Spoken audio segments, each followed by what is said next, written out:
If you're a business owner, then animated explainer is the best way to capture attention. Get more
Okay, thank you very much for releasing the seminar seminar.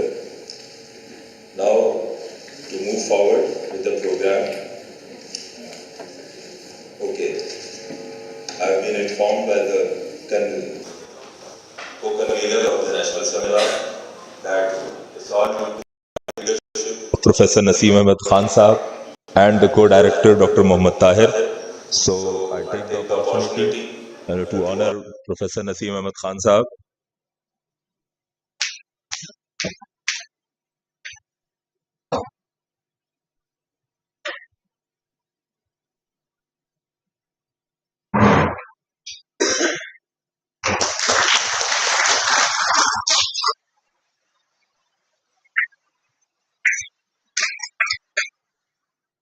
And I will request,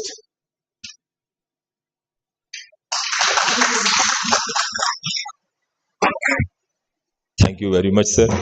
Now I would request Dr. Mohammad Tahir, sir, to please come over, and the Dean Faculty of Social Sciences to please bless us.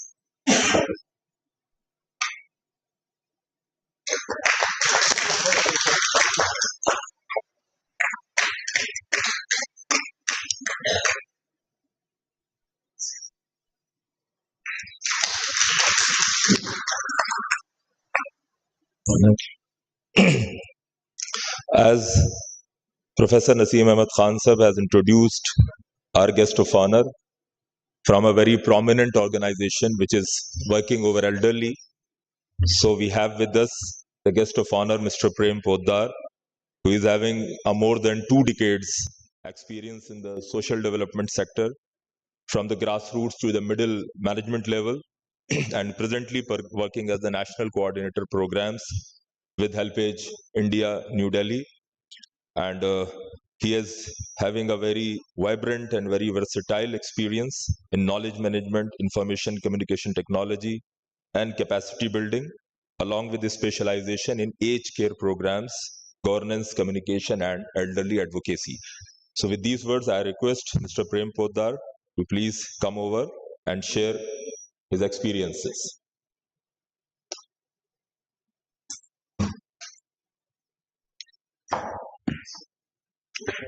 Thank you, sir. Good morning to all of you, honorable guest in the dais, and my dear friends. I represent HelpAge India, an organization who is working for the cause and care of the elderly. HelpAge India was established in the year 1978 with a core mission to help and support the destitute elders. Currently, the programs of HelpAge are having based on the four major pillars, that is the healthcare, the clinical part, under which we run the mobile health units, the cancer care programs, and the cataract surgeries programs. The non-clinical part, that is the aged care, which I'm coordinating at the national level, which covers the old age homes pan-India, supporting the old age homes, creating physiotherapy centers, daycare centers, establishment of the elder helplines, and other programs, caregiving, etc. The third major vertical is the livelihood programs, under which we support elders self-help groups. These groups support each other for their livelihoods.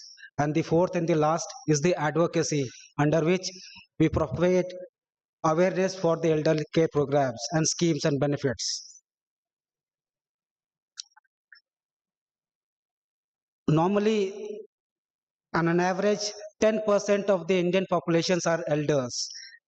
And as we age, as we grow, the quality care is more needed, the health care, the age care, and other things. And what we earlier HelpAge was focus is for, we were working for the elders. Now the theme, the areas has changed. Now we are working with the elders foundations, with the elders self-help groups, with the elders, and make them more active aging kind of things. In our old age homes, we also focus more that the old age residents are more do kind of a think of like maintaining their livelihood or maintaining some kind of an active aging component should be there, right?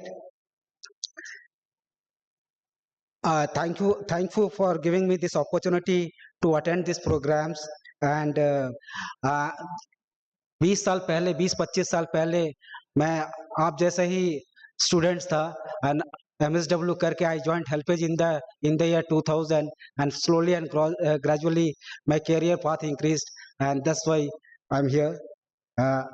Currently, need is also like what we are focusing today. What are the issues, challenges for the elderly? The youth have to come forward. We are also having a program called value education programs in the schools, where जहाँ पे हम बच्चों को ये values देने की कोशिश करते हैं कि elders, grand parents, grand senior citizens को कैसे रिस्पेक्ट किया जाए, वो फीलिंग आनी चाहिए. सेकेंडली, जैसे कि स्कूल स्टूडेंट्स या इंटर्नशिप प्रोग्राम्स होते हैं कॉलेज स्टूडेंट्स के, we try to invite those students also. We will be happy to part with AMU university हर समय के लिए, जहाँ से they can be in our internship programmes, they can avail at any of our office in all over India. We want to increase, in the future also we want to increase the capacity building programs for the elders by way of digital literacy, where we want to teach elders how to operate touch phones, smartphones, how to do a kind of a send WhatsApp or what. So under these schemes we are having a program with the Google digital literacy programs.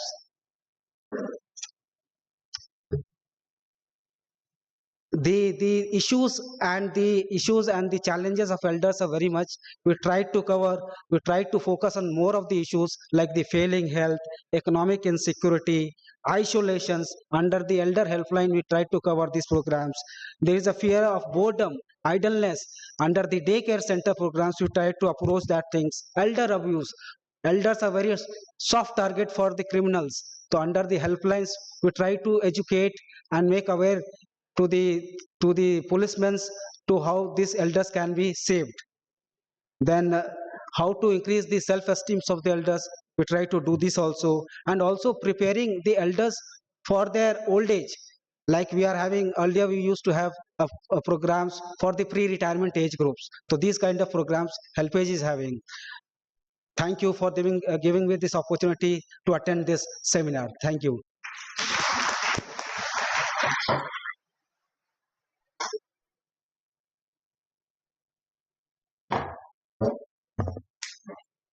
Thank you very much, Mr. Prem Poddaji.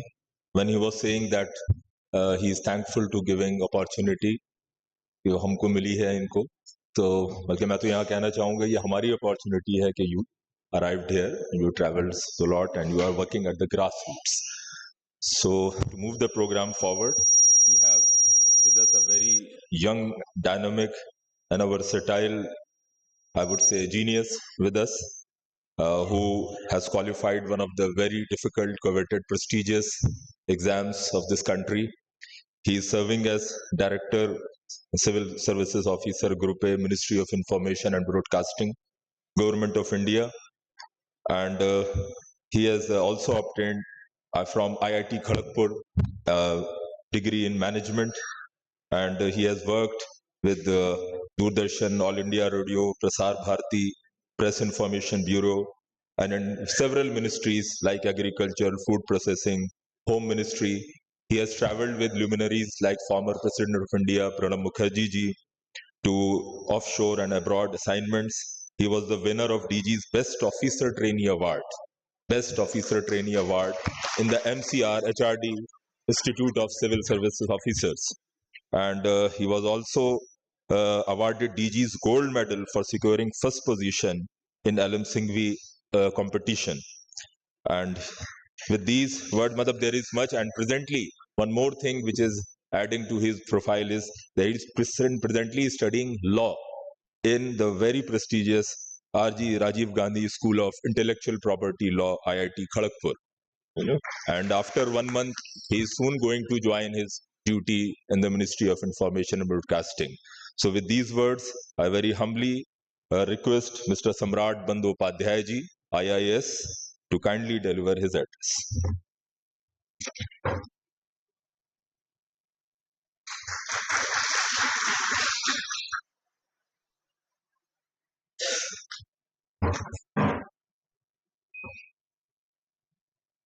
Thank you.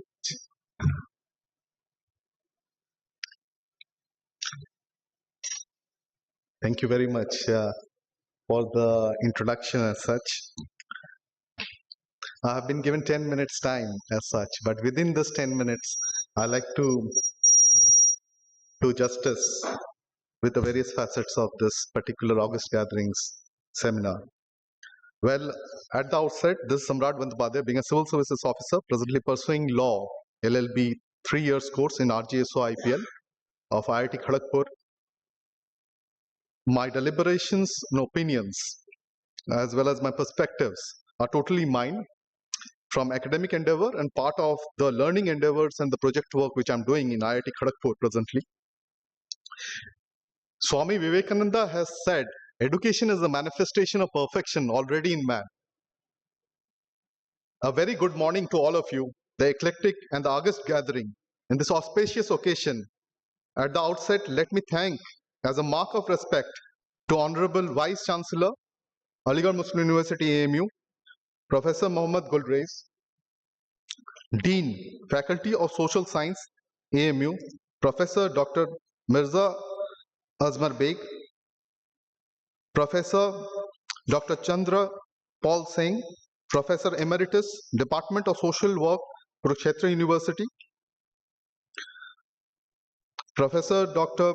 Naseem Ahmed Khan, Director, Chairperson, Department of Social Work, AMU, Professor Dr. Mohammad Tahir, Co-Director, Department of Social Work, AMU. Guest of honor, Sri Prem Poddal, Coordinator, Program HelpAge India. Professor Dr. Mohammad Arif Khan, Department of Social Work, Aligarh Muslim University. Professor and Chairman, Dr. Zedar Azad, Department of Post-Harvest Technology. Professor Dr. Saina Saif, Professor Dr. Andlib, Professor Dr. Mohammad Uzair, Professor Dr. Samira Khanam, also Professor Dr. Kuratul and Ali, Department Social Work, Aligarh Muslim University, and all the special dignitaries, as well as the dignitaries in the dais, as well as all my dear friends who have come in this and becoming a part of this novel initiative to be a part of this national seminar on the topic elderly well-being in India, issues, challenges and prospects. In the national seminar organized by Aligarh Muslim University, Aligarh, under the aegis of the National Institute of Social Defences, NISD, Ministry of Social Justice and Empowerment, Government of India, at the outset, I take this auspicious and august occasion of the institute established by polymath and educationist Sir Syed Ahmed Khan to deliberate on 4 limbs of my argument and 4 limbs of my perspective in this particular august occasion. The first important limb of my argument is basically the quintessential aspect of the role of media. Friends, basically the very sense of it, the quintessence of it is reflected in the section 21 of the Maintenance and Welfare of the Parents and Senior Citizens Act 2007, a beneficial legislation with parents and senior citizen centric approach where measures for publicity, awareness for the welfare of senior citizens provides for a provision within the statute itself about giving wide publicity through public media, including TV, radio, and print at regular intervals. Here, awareness forms a very important quintessence and also forms an important key to take home the message that the very fact that this pertinent topic about the elderly's well-being is very much important from the society standpoint. Second limb of my argument is basically on the golden rule of interpretation with a purposive construction. As held by Honorable Supreme Court of India in the judgment of Ramesh Chandra Kaushal versus Veena Kaushal, reported in 1978, where a broad interpretation of the word maintenance of section 125 of CRPC, Code of Criminal Procedure 1973, in the context means working all the items of maintenance together and not all the members of the family put together. This interpretation accords with the social justice and semantics and is obvious. The jurisprudence of Gray versus Pearson, followed by the judgment in In Re Sigworth in 1935 in the Chancery Division, lays down the vital principle of public policy being read in context of golden rule of interpretation. And this brings me to the third limb of my argument, and third limb of my perspective is the golden trinity of the Article 14, 19 and 21 of the Indian Constitution, which read with in tandem, in synergy with directive principles of state policy, Article 39, which categorically mentions about adequate means of livelihood. Article 41 provides for effective provision for old age as well as sickness and disablement. Article 47 provides for the raising level of nutrition and standard of living to improve public health. In the Minerva Mills case, which brings me to my fourth line of my argument, is the Honorable Supreme Court of India, the apex court and top court of India, suggested for harmonization.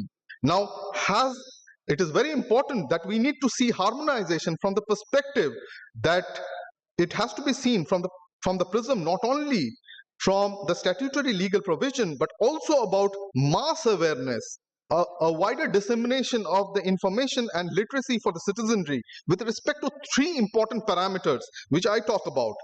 The social mobilization being one of them, where the interpersonal communication, as well as information education communication, IEC, the behavioral change communication. That is the very essential aspect when it comes to actually this pertinent topic what we are discussing today. So attitude change has to happen from within, because something which we can understand from within is the one which finally gets implemented much more smoothly. For dissemination of information, leveraging technology for the well-being of parents and senior citizens to address the key issues of elderly population for the well-being, with an eye for old is gold, where their knowledge base as well as the rich, diverse, eclectic knowledge as well as the experience can be dovetailed in this journey for new India. And let's all stand together to aspire and to get that one.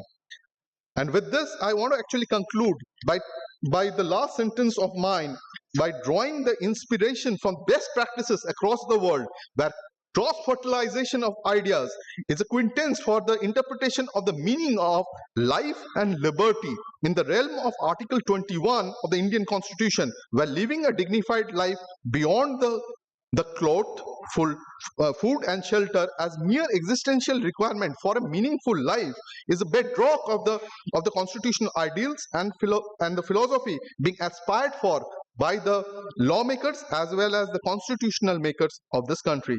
Let's see it also from in the light of Article 41 of Directive Principles of State Policy, where it is important that the welfare of the citizens, and drawing a harmonization construction with Article 21 read with the judicial precedents act as a guiding factor for understanding the vital facets of rights, duties and obligation towards the well-being of the elderly.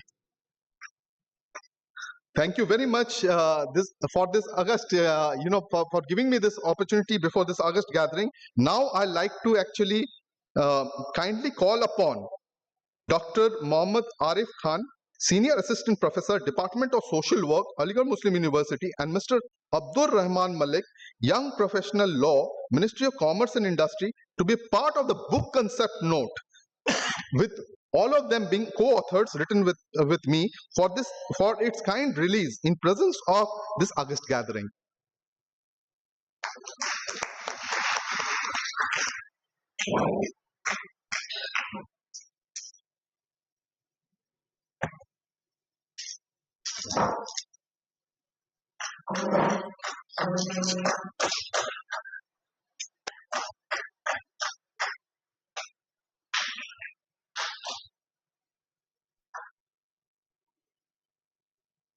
Thank you, sir. Thank you very much for giving us this opportunity, and I wish my deliberations is something which will make a difference in your life. Thank you very much. Okay, thank you very much.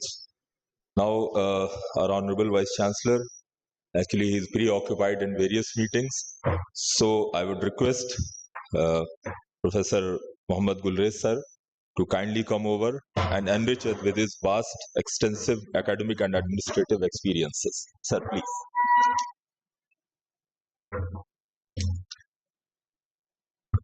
Professor Noor Muhammad, Senior Faculty, AMU, Professor Chandpal Singh, Mr. Samrat Bandyopadhyay, Professor Asmar Beg, Dean Faculty of Social Sciences, Naseem Ahmad Khan, Chairman, Convener of the seminar, my fellow colleagues and my dear students. It's indeed a very important theme that we are discussing this morning. Elderly people and their well-being happens to be in the discussions not only in India but across the globe.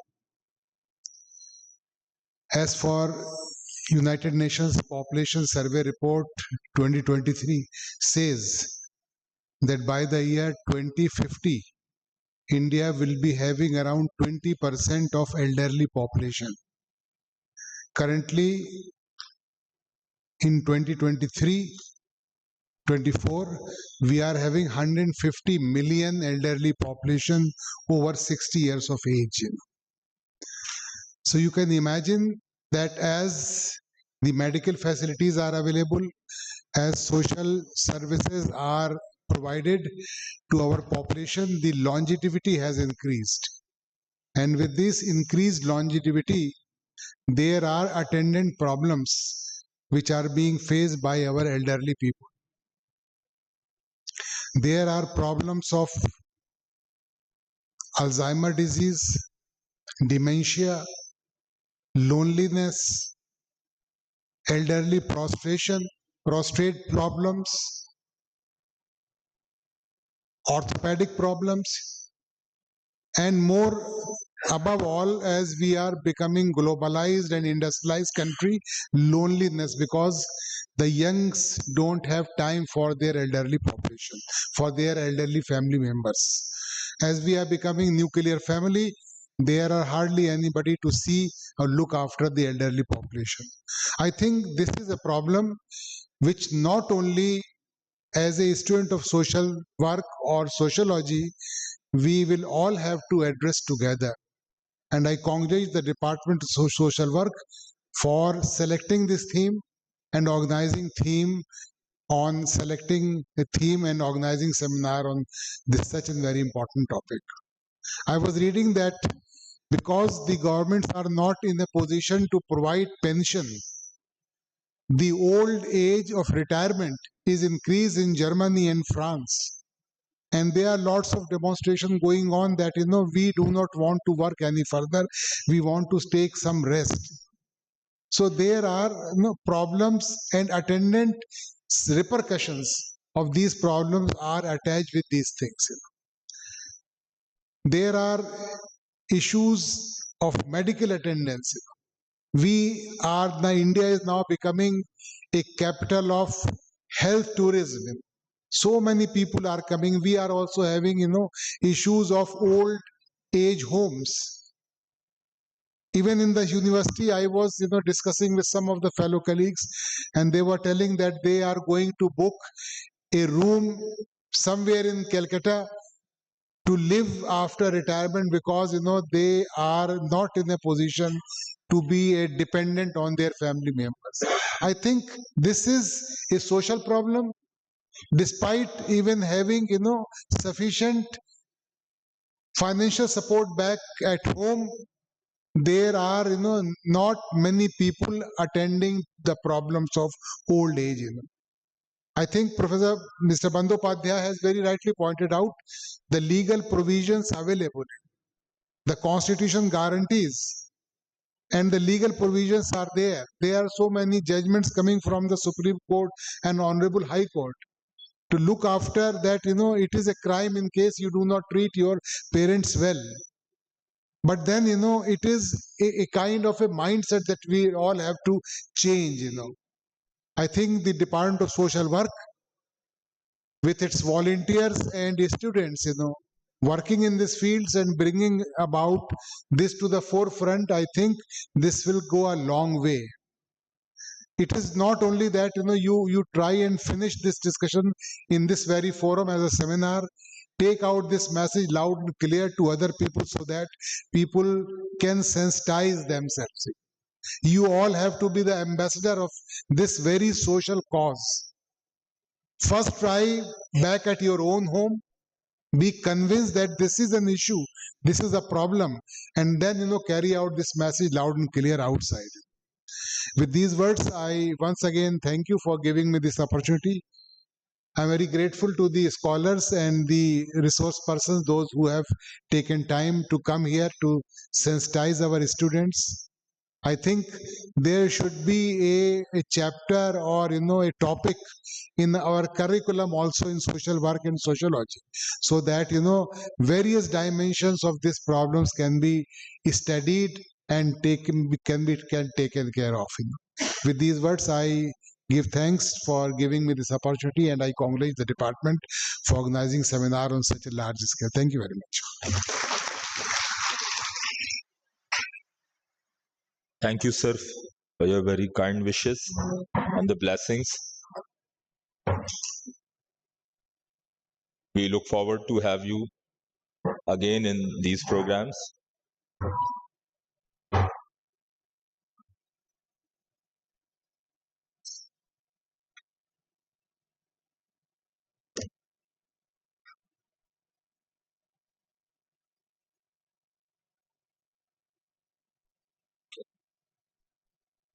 Now we have with us our esteemed chief guest and the keynote speaker of this occasion, Professor Emeritus Dr. Chandrapal Singh, Department of Social Work, former Dean, Faculty of Social Sciences, Kurukshetra University, and he has been in academic and research for nearly more than 3 decades, and he has published 4 books, various research papers.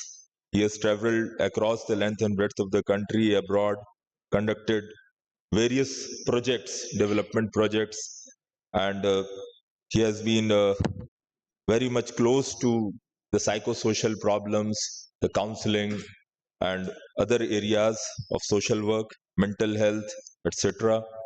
And more I will delve into his profile, more we will come to know, but I will stop at this moment and will look forward to the blessings of Professor C.P. Singh sir in this national seminar. Please, sir.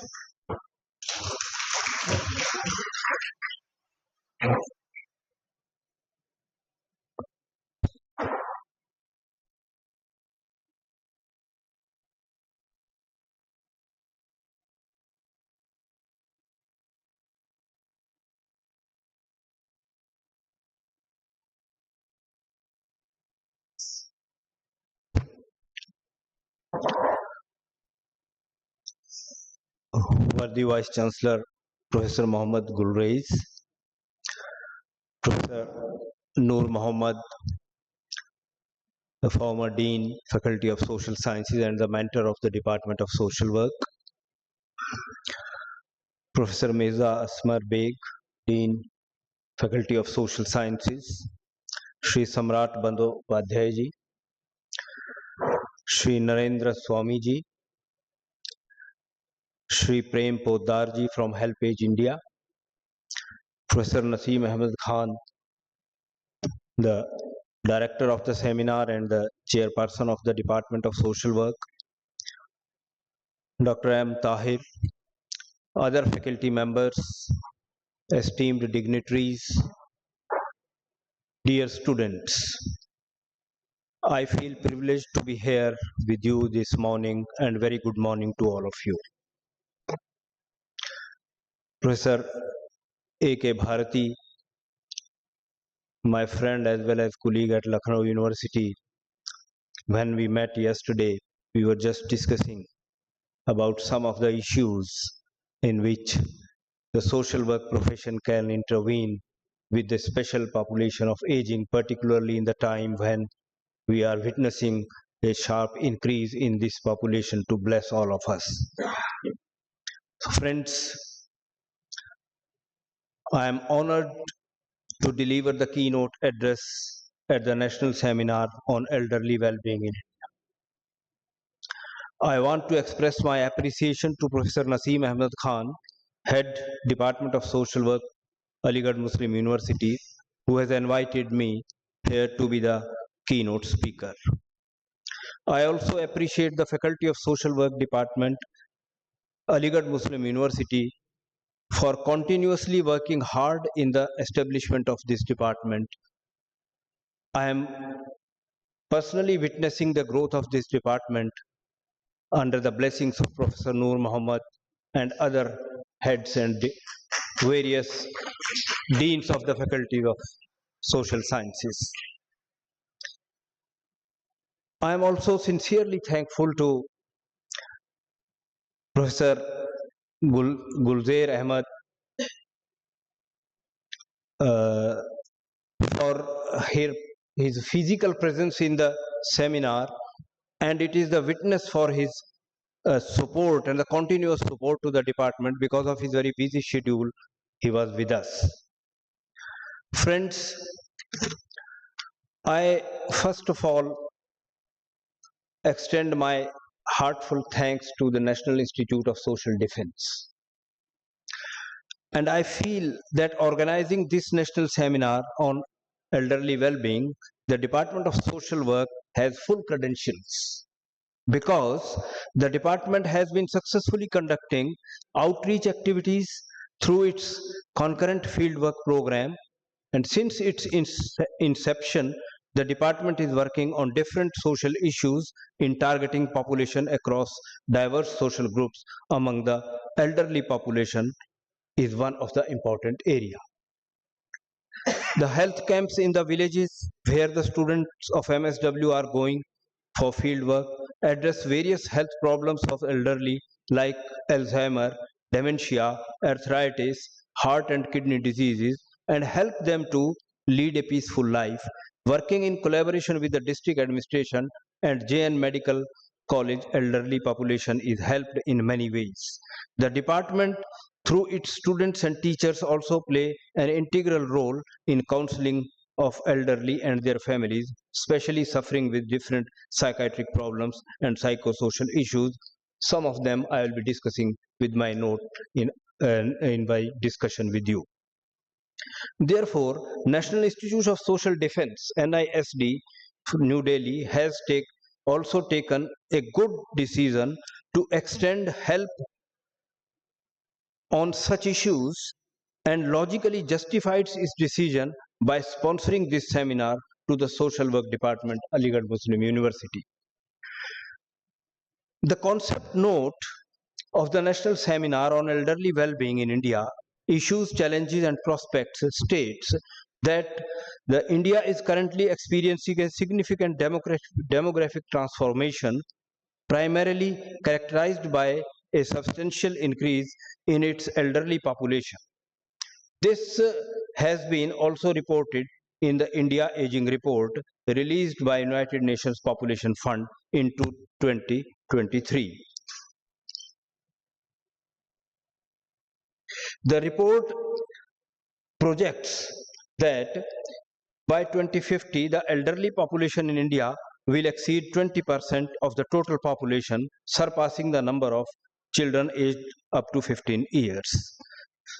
If we go through the population figures, the percentage of old age population was 5.63 in 1961, 5.96 in 1971, 6.49 in 1981, 6.58 in 1991, 7.08 in 2001, 8.18 in 2011, 10.5 in 2022, and estimated to be 15% in 2036, which will go up to 20.8% in 2050. It's a very serious issue.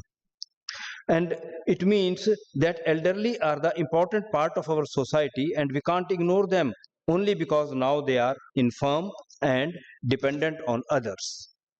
In the traditional Indian society, the aged occupies a position of power and prestige.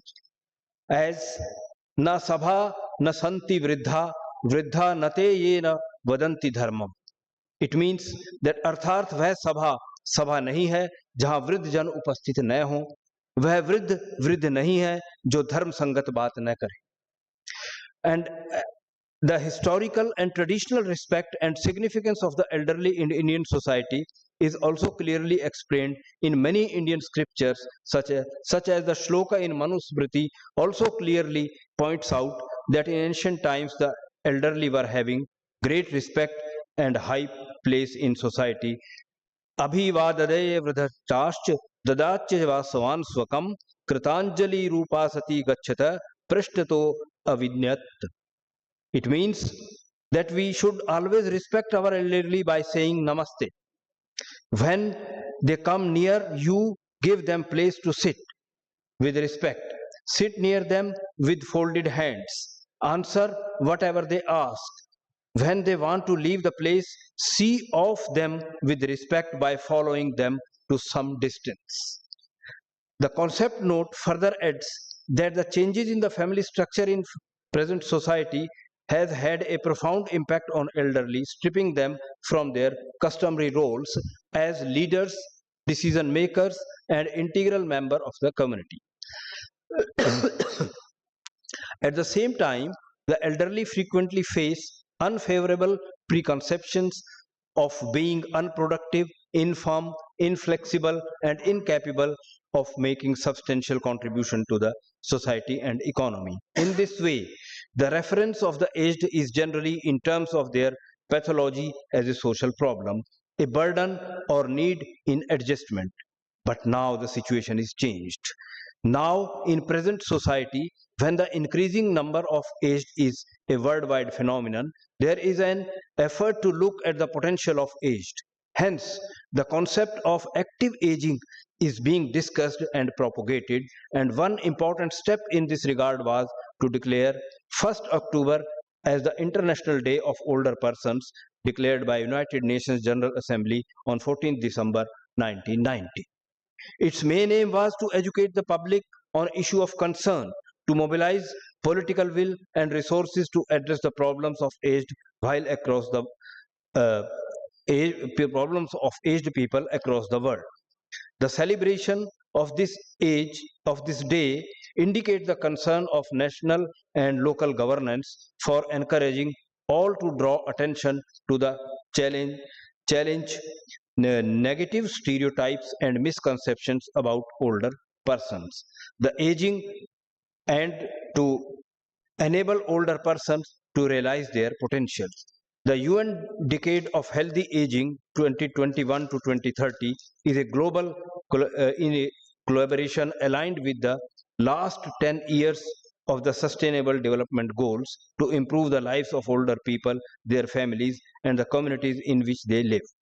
Keeping in mind the above issues of the older populations, the organizers of the national seminar have stated in the concept note that in order to mitigate the adverse effects of the population aging, the formulation of appropriate social and economic policies are imperative. So the organizers have set before themselves some objectives as to foster the platform for discussion, to heighten awareness around the various issues, how to deal with challenges and considerations associated with elderly care and well-being, and to suggest steps for formulating appropriate social and economic policies for older population in India.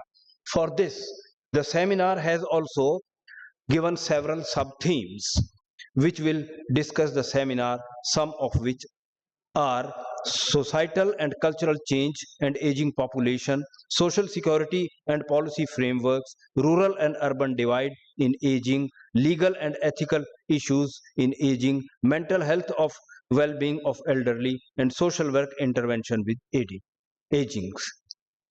The concept note thus highlights the elderly well-being in India and further to discuss issues and challenges and prospects.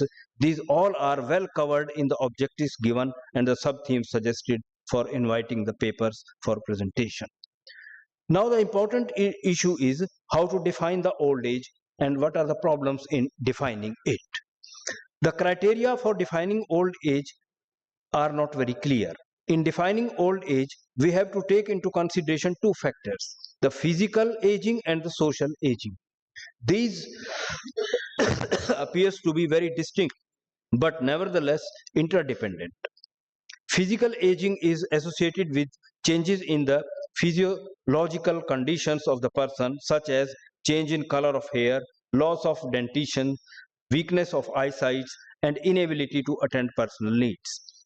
While social aging, on the other side, is administratively determined for purposes of social security, retirement from professional or occupational life, or for demographic classification. Although physical and social aging need not coincide, social aging is often determined by the physiological considerations of an individual also. While there is an definite criteria fixed by biologists to consider a person old for administrative purposes, each country has and even each state or department fixes the age limit which defines the personal person. For example, in Indian census, the age adopted of the old age of 60 years for classifying a person as old.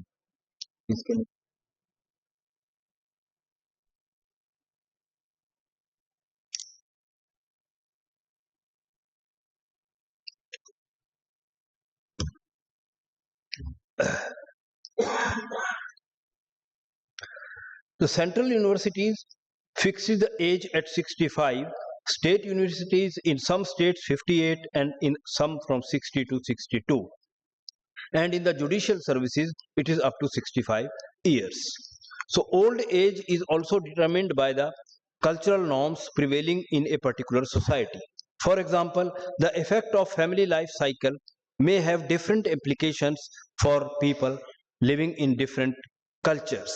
In our society, a woman is considered old when her eldest son marries and brings the daughter-in-law in home. Thus, criterion of old age is probably more applicable to women because of their cultural roles within the family are more clearly defined than those of men. So far as the process of biological growth is concerned, by 50 years of age, various internal organs start showing loss of efficiency, such as problems of urination among men, menopause in women, fragility of bones, joint pains, etc. Since the theme of the national seminar is elderly well-being in India, it will be worthwhile to note a clear-cut definition to determine old age, and it seems quite logical to adopt 60 years, the threshold age of old persons in Indian conditions, to discuss practical issues involved with their well-being. Now, the demographic dimensions of aging population. Aging of the population is a universal phenomenon. The number of aged individuals in our population is growing because of improved health standards, better living conditions, priority to subject to health in public policy, better health care, and growing awareness among people regarding health and diseases. Therefore, the life expectancy is increased, which was only 41.13 years in 1960s, 53.43 in 1980. In 2000, it was 62.28, and presently it is 70.62 years, as reported by United Nations World Population Prospects. Therefore, we can say that the proportion of older people aged 60 years and above is increasing at a faster rate. As per the report, there were 149 million persons aged 60 years and above in 2022, comprising 10.5% of country's population. And by 2050, this population will be doubled to 20.8%, with the absolute number at 347 million. By the end of the century, the elderly will constitute over 36% of the total population of the country. As pointed out by United Nations, as a consequence of social development and achievements, the 20th century, long life has become a reality of hundreds of millions of people throughout the world. In the coming decades, it will become a reality for millions more. In the past, only few people attained old age, but in the future, only a few will not reach it. In the light of this important statement, which indicate towards the changes in the demographic map, we must think about bringing change in our thinking, attitude, perception, prevailing myths, and stereotypes about old age. Such type of stigmatic attitudes and impressions about elderly are very much responsible for the present position and status of senior citizens, which we witness at some places. They are considered as depreciated human capital. All this leads to more and more deterioration in physical health, mental capacities, and psychosocial conditions of elderly people, a serious challenge to elderly well-being. Now, what is well-being? The well-being is a broad idea that encompasses happiness, health, and a meaningful life. It may, in essence, be the one thing that we as humans strive for, even if we define well-being in different ways. Well-being, which is surely referred to as psychosocial well-being, is defined in many ways. Firstly, it is thought to involve higher levels of positive emotions and lower level of negative emotions. Secondly, it is thought to include a general satisfaction within one's life. So further, researchers has extended these theories and suggested that well-being is actually a bit broader and include 6 distinguishable characteristics: positive relations with others, self-acceptance, autonomy, environmental mastery, personal growth, and life purpose. So let us see why well-being is important. Thomas Jefferson, one of the founding fathers of the United States, claimed that the pursuit of happiness, or more accurately, the pursuit of meaningful life, should be the human right. It is also the desire to move towards greater well-being that motivates the human behavior. Everything from the job we work, to the relationship we make, to the hobbies we fill our time with, well-being is the purpose of life, even though we define and experience well-being in an infinite number of ways. So the dimensions of well-being, there are different types of well-being explained by personal experience, such as the emotional well-being. It is the aspect of well-being that involves our emotions and satisfactions with life. Social well-being, it is defined as our self-reported relationship with quality with others. It means that the social well-being depends upon how we compare ourselves with others. For example, we evaluate and therefore from opinions of others' well-being based on the comparisons to neighbors, friends, and even people we see on TV or in films.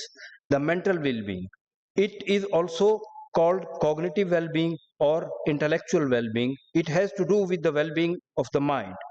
There may be some confusion over mental well-being and some other types of well-being considered overlapping, but poor mental well-being might involve things like rumination, minimizing of suppression. On the other side, the positive mental well-being include not getting caught up with negative thoughts. And another one, the last in among these, is the financial well-being. This type of well-being is less often discussed as the part of science of well-being, but it is also true that finances to some extent affect the fear of satisfaction of basic needs by themselves. When in increasing age, the sources of income start diminishing. However, the impact of money on well-being does not increase well-being in all circumstances. The issues and challenges of elderly well-being. As discussed earlier, India has the highest number of young people. Hence, aging is rapidly progressing. The current elderly population, 153 million aged 60 and above, is expected to reach about 347 million by 2050. Aging not only increases the burden of physical challenges or diseases, but also challenges the nature of demands on the health care systems.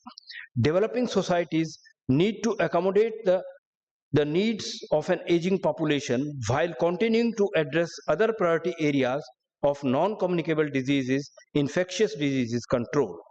Increasing longevity and accumulation of health defects over time results in multiple comorbid conditions and add to the complexity of medical care in old age. In addition to the inequalities in social economic conditions and educational background, the rapidly growing older community even lives in isolation. I remember the case of a family with adjustment problems within the family because of an elderly woman. She was suffering from the problem of Alzheimer, and the family members do not accept it and say that the old lady is pretending to avoid many things in the family, and the family feels that she is not taking care of her and putting her burden on all the members, which leads to the disputes in among the family members. Social workers intervened in such families, the family, to help understand the problem of Alzheimer's, and the members of the family were made aware about the conditions in old age and the problem of Alzheimer, which is very common after almost 60 years. So the migration of younger generation is the another aspect which has changed the family structure and condition, leading to absence of formal care support systems, resulted to increasing the problems which has the effect on general well-being of the elderly. Considering aging as a complex and intricate issue, the United Nations Decade of Healthy Aging 2021 to 2030 recognizes the far-reaching impact of aging. It has covered it covered it with various aspects such as health systems, labor, domestic and state finances, market, social protection of education, and in India, about 70% of elderly population still lives in rural areas. The loss of financial security is very serious, with 40% of elderly being in poorest financial condition and one-fifth have no income at all. Even though some steps are taken by state government to give a mark of respect in the way of pension, but it seems not sufficient for them. So, so social, cultural, and mindset also label the elderly as burden. Elderly abuse as well as lack of comprehensive safety nets increase the vulnerability of older people manifold. Time to time, the Government of India has taken some positive steps in its policies, programs, and schemes such as the National Program for Health Care of the Elderly, the National Social Assistance Program, the Maintenance of Welfare Senior Citizens Act 2007, and the amendment bills, Atal Vayo Vridha Yojana, and Elder Line in a national helpline, among other schemes. So the Ministry of Social Justice and Empowerment is the key ministry for senior citizens' welfare. The Aging Division of the Department of Social Justice and Empowerment Social Defense Bureau, the sponsoring agency of this seminar, is responsible for implementing the policies and initiatives. The projects included help from the government, non-governmental organizations, Panchayati Raj institutions, local governments, and the general public. The policies implemented by the government also promote voluntary organizations to enhance support for family care and assistance to vulnerable individuals. The main goal is to improve the quality of care and provide justified shelter, food, medical care, to encourage productive, active aging. Some other schemes of the programs for elderly populations, as I discussed earlier, the others are Rashtriya Varisht Jan Swasthya Yojana, Pradhan Mantri Arogya Yojana, Indira Gandhi National Old Age Pension Scheme, the Pradhan Mantri Vayo Vandan Yojana. The Indian economy has grown tremendously and it is expected to become the world's third largest economy very soon. A lot of the additional wealth will be generated by those who are working now and who will become senior citizens by 2050. This is the right moment for India to not only focus on reaping the benefits of demographic dividend through this its powerful youth population, but to embrace the support of silver dividend. To achieve this, we must chart out transformative, multi-pronged path for supportive institutions such as the private sector, academia, civil society, media, and in the following fields. The fostering positive intergenerational bonding between elderly and young people, building specific and plan bridges can enrich society by facilitating exchange of knowledge, skills, wisdom, experiences, and perspectives needed to derive a rapid preparation of the younger generation to address issues of social isolation and ails many elderly. Catering specialized healthcare services to the special needs of senior citizens, for example, healthcare, long-term care facilities. Leveraging technology and innovation to make healthcare and social services accessible and affordable. Prioritizing the needs of older people in disaster preparedness efforts. Investing in the silver economy. The silver economy is a a rapidly growing sector that encompasses a wider range of goods and services such as insurance, pensions and banking and investments and travel and tourism that specify target older people. Strengthening the data system on aging populations, the availability of the accurate and current data enables governments and organizations to tailor services and programs of the specific needs of the older individuals. The entire old age population cannot be clubbed together. It falls in different categories such as aged by 60 to 80 years, 80 years and above, by residential status, for example, rural or urban, gender, social and economic class, level of social security, entitlements, family support structure. Therefore, necessary facilities and provisions to help elderly according to their category should be made by the competent authorities at regular basis. Strengthening the grassroots level systems by encouraging families to give psychosocial support to the elderly, love, care, and understanding from the family. The friends, especially in times of crisis, are invaluable sources of succor. The use of the services of professionally trained social workers can provide more effective, can prove more effective in this. The local bodies, local self-government in urban areas, Panchayati Raj institutions at the village should take active interest in pursuing elderly-friendly hobbies, reading rooms, playrooms with grandchildren in their respective areas. Professionally trained community workers should be employed for providing effective and consistent services on regular basis to the elderly in specially needed families. I would like to point out here that the self-government or the village panchayats should not take that they are providing some rooms for the elderly population in the way of library on that. This is not sufficient.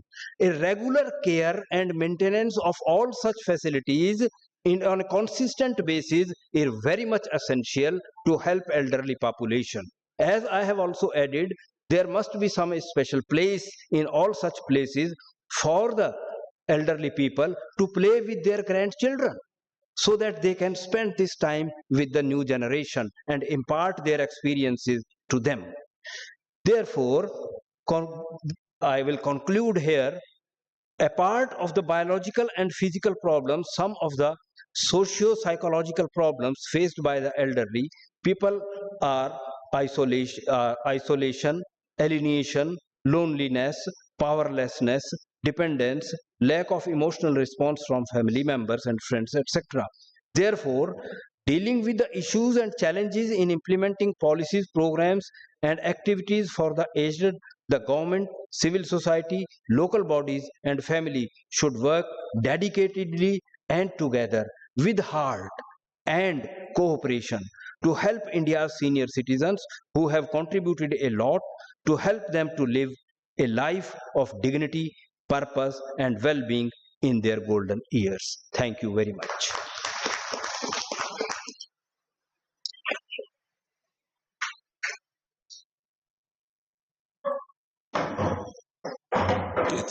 Thank you very much, sir, for setting the note for deliberations to come during this two-day national seminar.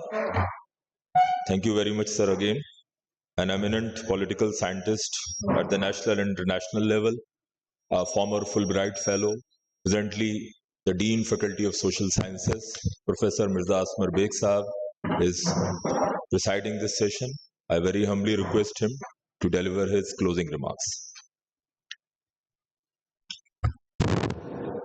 Professor Naseem Ahmed Khan Sahab, Chairman, Department of Social Work, learned dignitaries on the dais, faculty members and dear students. It is a pleasure for me and an honor to be invited to this important seminar which is being conducted by the Department of Social Work. In this seminar, we had some very learned speakers. Professor Bandyopadhyay, Mr. Bandyopadhyay, in fact, talked about the legal mechanisms which are required to ensure that the elderly population in the country is properly looked after. Then it was a very important intervention by Mr. Kumar, who talked about the broad range of activities which HelpAge India is involved in regarding the well-being of the elderly. Our Vice Chancellor, who had to leave because of some engagement, talked about the responsibility of the society to take care of the elderly and what needs to be done and how we can include these issues in the academic discourse as well. And whatever else was left was very exhaustively covered by Professor Singh, in which he talked about the uh, interventions from the side of the family, the civil society, the government, and the social movements, all how they can contribute towards contributing to the well-being of the elderly in the country. To me, I think the most important question is that why are we talking about well-being of elderly in India today? If you were to ask this question to a young aspirational youth of India, she would answer that these are the hazards of a modern life. To me, that is a wrong answer because our understanding of modernity also is colored by how the West teaches us about modernity.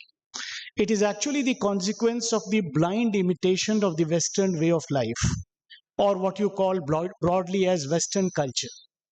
There are a lot of good things in the Western culture which we all should imbibe, but it's always easier to imitate things which are easy to do and which are to one's liking and maybe a very selfish interest of the person.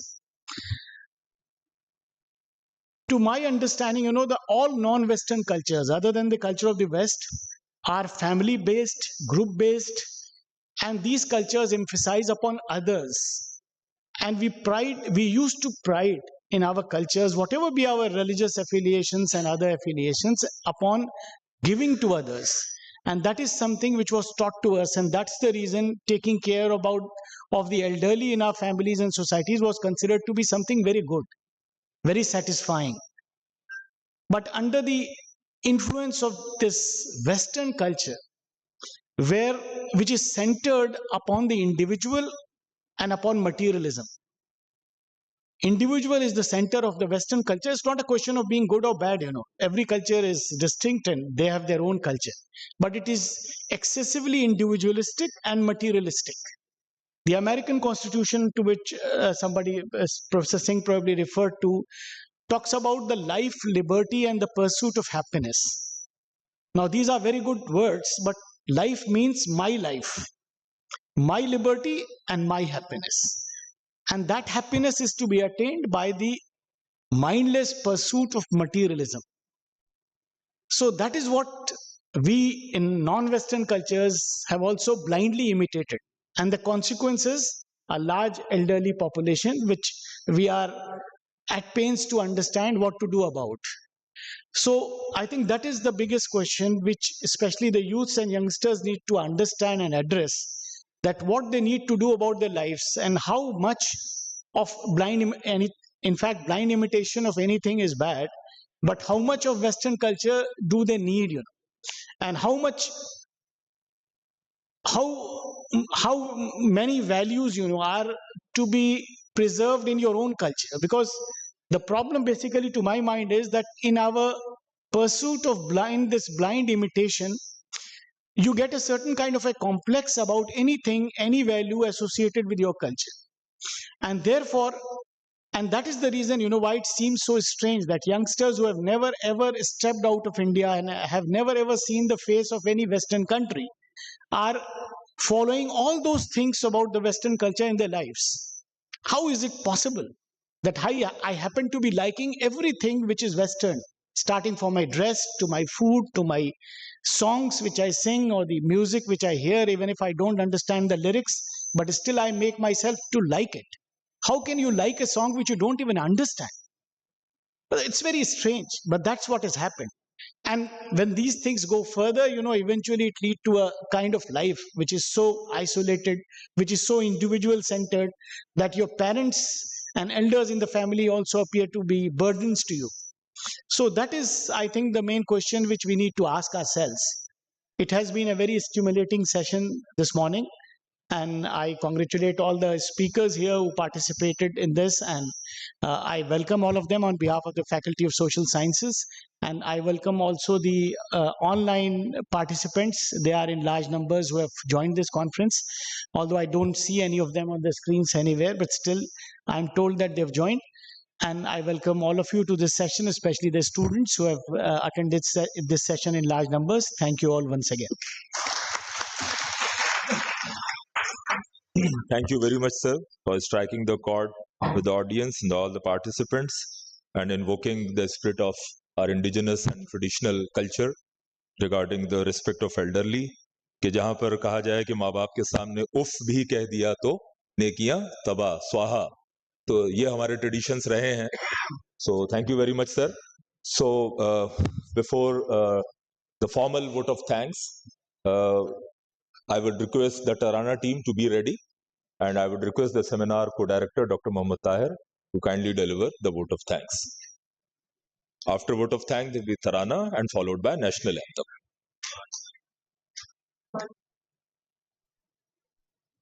Thank you, Dr. Arif. And I am honored to fulfill this responsibility of vote of thanks. To begin with, I extend my heartfelt gratitude and thanks to our Honorable Vice Chancellor, Professor Gulrez. Sir, due to some busy schedule, he just left us. So we are very thankful to our Vice Chancellor for his leadership, vision, and continuous support to our department in development. So thank you, sir. And my deepest regards to our Dean, Professor Mirza Asmar Beg, sir, for providing support and guidance in organizing this national seminar. And respected Professor C.P. Singh, sir, our distinguished chief guest and keynote speaker of this inauguration program. Sir, we are deeply honored by your presence and you enlightened us on the very theme of the seminar, sir. Mr. Prem Poddar, National Coordinator of HelpAge India, as guest of honor. Sir, we are thankful to you for sparing time from your busy schedule and enriched our discussions and inspired us. Mr. Samrat Bandyopadhyay, sir, our guest of honor and Director of Civil Services Officers, Group A, Government of India. Sir, your commitment to social causes serves as the beacon of hope for our society, and we are privileged to have you where you shared your experiences with us. Sir, we are very thankful to you.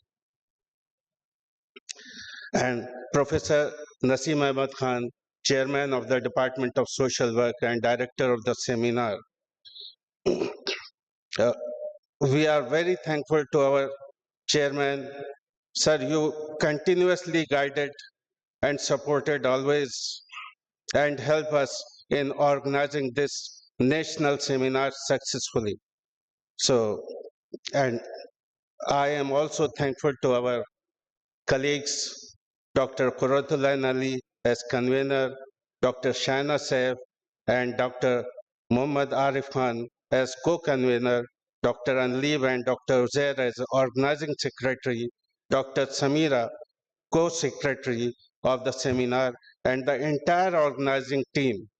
Your dedication and meticulous planning have ensured the seamless execution of this inaugural program.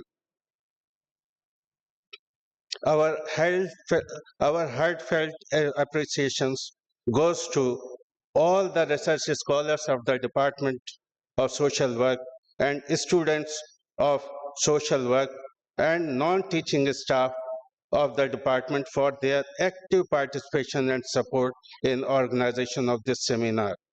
I extend my heartfelt gratitude to each and every one of you for your invaluable contribution, unwavering support, and active participation in making this seminar a success. Your presence has added immense value to our collective pursuit of knowledge and social empowerment. And I am also thankful to Dr. Nagendra Swami and Professor Anup sir for gracing the occasion. And my special thanks to our mentor, guide, and teacher, Professor Noor Muhammad. So just I want to share one thing. Today we are sharing these pots. So sir basically is uh, put this pot, this small plant in 1994 by starting this course of social work despite many resistance. And now sir is witnessing his plant is grown like a tree. Sir, thank you, sir, for your mentorship. And thank you all once again. And now we have Tarana and followed by national anthem. Then we'll proceed for tea. Thank you all.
चमन का बुलबुल ये मेरा चमन है, मेरा चमन, मैं अपने चमन का बुलबुल हूँ। सरशार निगाहे नरगिस हूँ, वाबस्ताए सुए सुंबुल हूँ। मेरा चमन, ये मेरा चमन, ये मेरा चमन है, मेरा चमन, मैं अपने चमन का बुलबुल हूँ। काफ़े हरम में रोशन शम्मा यहाँ भी जलती है। इस दश्त की कोशिश एक जुए हयात उबलती है। ये दश्त जुनू दीवानों का, ये वफा परवान, ये दश्त जुनू दीवानों का, ये बज़्म वफा परवान। ये शहर तरब मानों का, ये खुल्द बरी अरमानों की। फितरत ने सिखाई है हमको उस्ताद यहाँ परवाज़ यहाँ। फितरत ने सिखाई है हमको उस्ताद यहाँ परवाज़ यहाँ। छेड़ा है जुनू का साथ यहाँ, गाए हैं वफा के गीत यहाँ। छेड़ा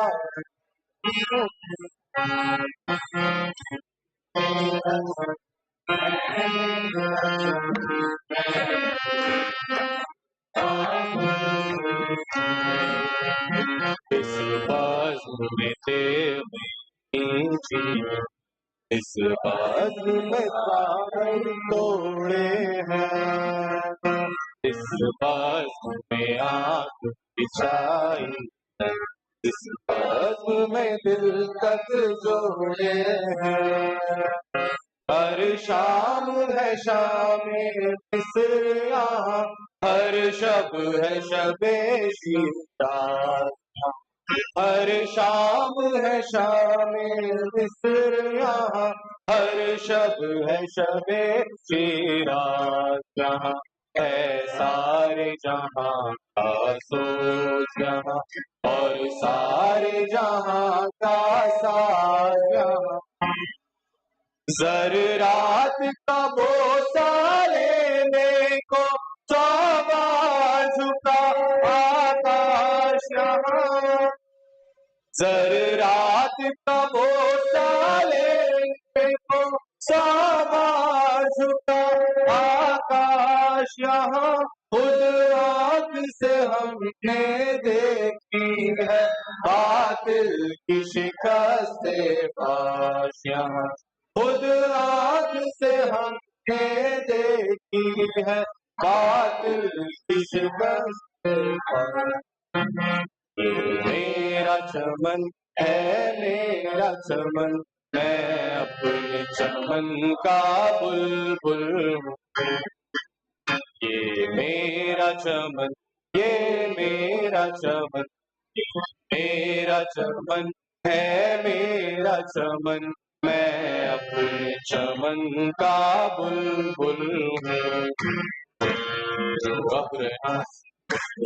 वो सारे जहाँ पर हर कोह गिरा पर बरसे, हर सर्व समन पर बरसेगा, हर दश्त दमन पर बरसेगा, खुद अपने चमन पर बरसेगा, गैरों के चमन पर बरसेगा, हर शहर तरफ पर बरसेगा, हर कसरे तरफ पर कड़केगा। ये अब्र हमेशा बरसा है, अब्र हमेशा बरसेगा, ये अब्र हमेशा बरसा है, अब्र हमेशा बरसेगा, ये अब्र हमेशा बरसा है, अब्र हमेशा बरसेगा, बरसेगा बरसेगा बरसेगा।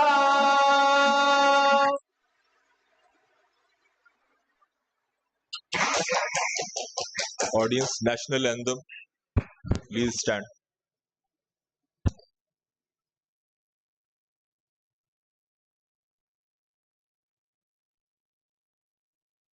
अधिनायक जय हे, भारत भाग्य विधाता, पंजाब सिंध गुजरात मराठा द्राविड़ उत्कल बंग, विंध्य हिमाचल यमुना गंगा उज्जल जलधि तरंग, तब शुभ नामे जागे, तब शुभ आशीष मांगे, गाहे सब जय गाथा, जनगण मंगल दायक जय हे, भारत भाग्य विधाता, जय हे जय हे जय हे, जय जय जय जय हे।